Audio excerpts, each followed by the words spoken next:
Yo, what's going on, guys? Today's a good day because Alexis finally receives his wheels, so we'll be going over that, the details of the wheels, and what's been done to them. Stay tuned.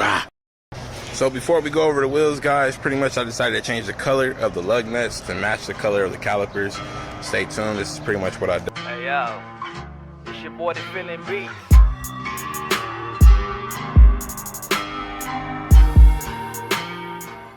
First coat is on. Looks good so far. Pretty much it's gonna match the color of the calipers. Alright, so now the moment you guys have been waiting for. Let's check this out.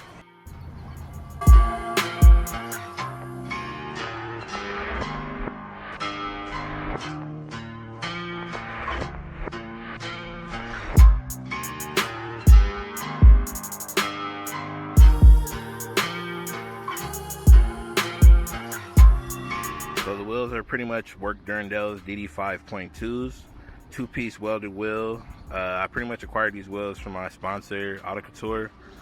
Shout out to them. But pretty much the wheel itself is 20 by 11 in the rear and then 20 by 10 and a half up front. I have a 7-inch lip in the rear and then 5-inch lip up front. But yeah, guys, pretty much the wheels got redone by Chimoto Boy. Shout out to him. Follow him on Instagram. He does great work on wheels. Great prices. Freaking helpful. Everything, man. He'll take his time. He'll help you out. But yeah, follow him on Instagram. But yeah, that's it for today's episode, guys. Pretty much like, subscribe, follow me on Instagram if you guys don't. It's VIP Ls430. Appreciate the continuous support for the build. And